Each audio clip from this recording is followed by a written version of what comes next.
Hey you all, Farmer Jesse here. Often when we talk about seed saving, especially in the market garden context where we're trying to make every inch of ground matter, it's something we've kind of just pushed off to the side. Today I want to talk about some reasons that we need to start thinking more about seed saving and bringing it, reincorporating into the market garden context. Also why I think the no-till garden lends itself well to seed saving, and some no-till sort of seed saving projects I have going on that I'd love to hear your thoughts on. Maybe they're absurd. I do a lot of absurd things, but I think they're kind of cool. Got a lot of potential. So let's do it.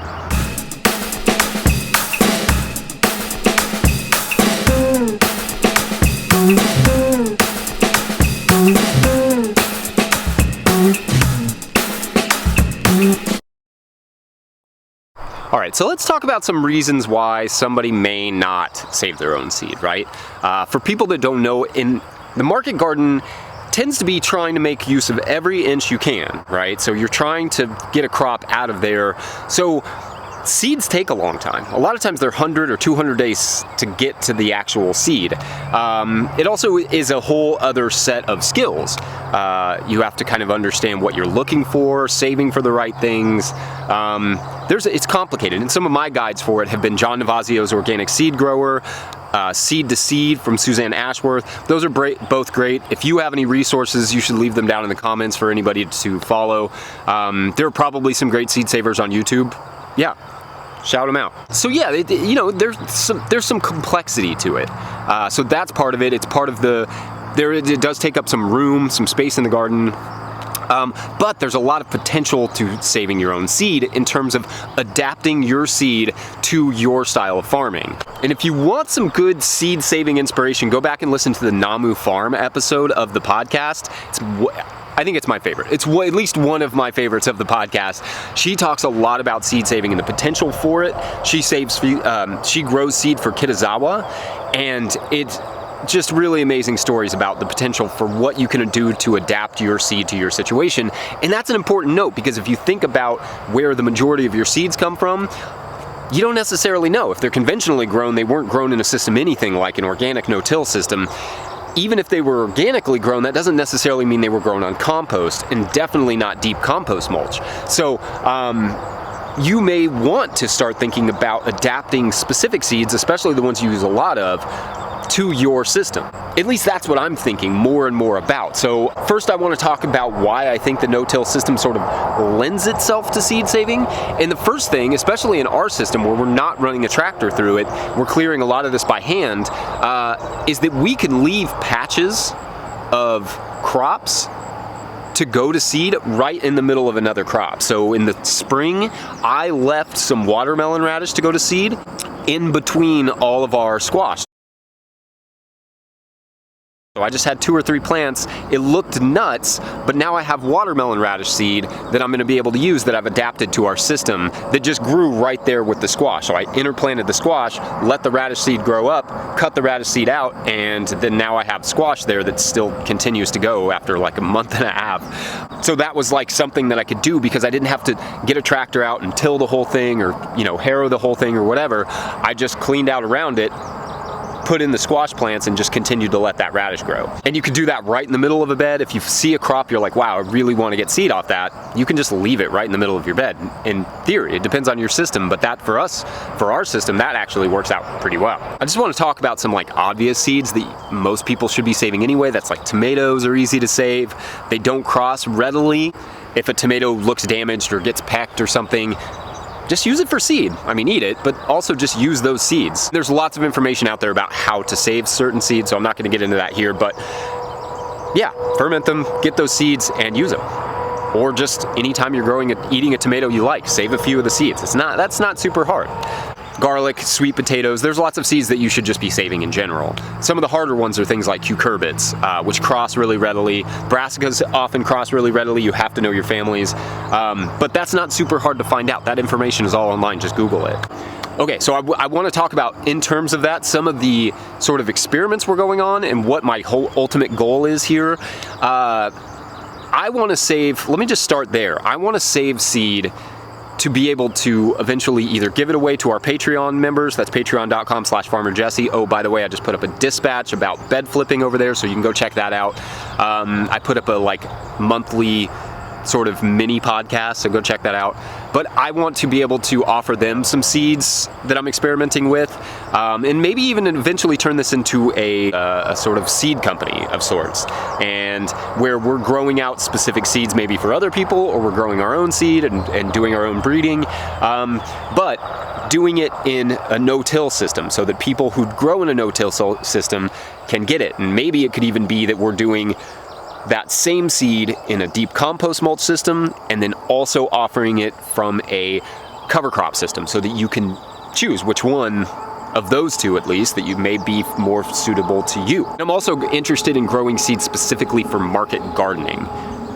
A lot of times, a lot of what seed saving becomes is a lot of squashes and beans and that sort of thing, but what I grow a lot of is beets, lettuces, kales, tomatoes, cherry tomatoes. So that's what I'm more interested in, is growing the crops that make more sense for our context, right? In the context of market gardening on a small scale. So that's like the ultimate goal, but I have some ideas for how I want to go about that. This year, if you've been watching the channel, you've seen that I've done a lot with like the garlic and the Austrian winter pea. So with that, I planted Austrian winter pea with our garlic, and in the spring I cut it out.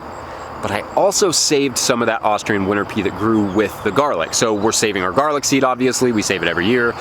We're also saving that Austrian winter pea seed. And the goal with that, ultimate goal, is that we will be able to continue growing and building that relationship between those two crops. So we're planting those two together in the fall again. And then over time, I hope to be able to offer, as an option for our Patreon members, or just in general, maybe we'll expand it and make it a production thing, both. You get the garlic, but you'd also get the Austrian winter pea, and then a sort of a breakdown of how to use the two and when to terminate the Austrian winter pea. I think that would be super cool. And then you'd have two, instead of you're buying one crop, you're buying two crops, and they have a symbiosis already developed. That may be ridiculous, and feel free to tell me it's ridiculous. I'm idealistic, that's what I do. Also, I want to talk about perennial cover crop options. That's something I really want to get into. I'm actually going to take 2 plots kind of out of production to experiment with that next year. I know I said I was going to do that this year, but we got overwhelmed. But I'm going to try to start developing not just the main crop. So in this case, like okra was planted into crones, C-R-O-S-N-E-S, into crones, and the okra's not doing great, right? It's the first year we've done it. So we'll take that okra seed from that, we'll let that grow out, take the okra seed, and next year try it again. And then see if that okra responds better in year 2. So the idea is that we're creating an okra that's used to growing within crones. So that's kind of some of the sort of symbiotic seed saving that we're doing. And I hope to do a lot more of that. I hope to do that with several different crops. Maybe try out some clovers with some different varieties of stuff that makes sense in the market garden context, and trying to help with that, and maybe get involved with some other breeders and see what we can experiment with that would help them. Yeah, and then there was the winter boar kale. You can see behind me, this right here is all speckled Roman, right? That's all speckled Roman, but right underneath of it, where the little bit of grass there, we had, you'll remember from previous videos, we had that winter boar kale. Winter boar kale is an F1 hybrid, but I want to save seed on it to get something novel, but also something that's really well adapted to our climate. So it went all winter, and then it flowered, and then we're saving the seed on it to just see what we can get. And then slowly try and develop something out of that that makes sense for our context. That's a super winter hardy, delicious kale like winter boar, but something that works well in the deep compost mulch system. And then also saving that speckled Roman seed, it's a paste tomato, to kind of develop those two together. Maybe not plant them together all the time, but maybe sometimes just plant them together to see if they've created any sort of symbiosis and they can get along together. And then maybe every year when I want to save some winter boar kale, or whatever it becomes, when I want to save some kale seed, I'll always be planting those tomatoes into it so that they kind of get along. They have, They understand each other, they get it. Anyway, yeah, this year we're gonna save some fennel seed, we're gonna save we're gonna save a little bit of lettuce seed. I wanna develop a little bit of this salad bowl lettuce from High Mowing with some bronze arrowhead, so I could do like an arrowhead salad mix. But I found that salad bowl is not super heat hardy, so I'm trying to develop that. I'm trying to choose the ones that haven't bolted yet and let them bolt and then save the seed on it. So ones that bolted early, I'm culling, and then I'm saving the ones that are bolting late. I'm also saving some cilantro seed, great winter cover crop for us, great forage crop, at least human forage. And there will probably be a few others throughout the year. So anyway, that's kind of it for now. I gotta get to work. Let me know what you think. Let me know what seeds you all are saving. I love to hear that. What are some thoughts on like a no-till seed company? Does that interest you all? It kind of interests me.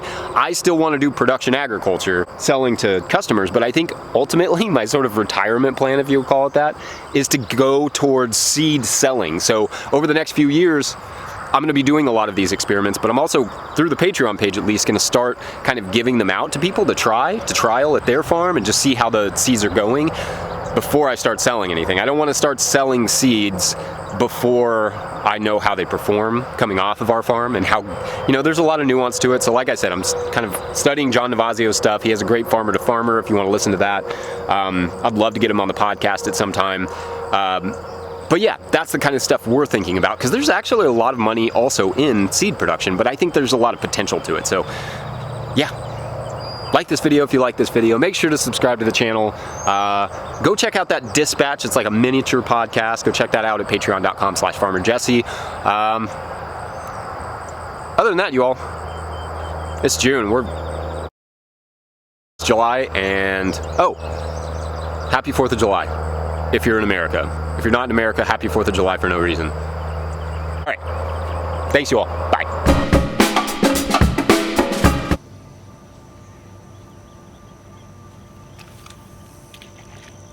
Good job, baby boy.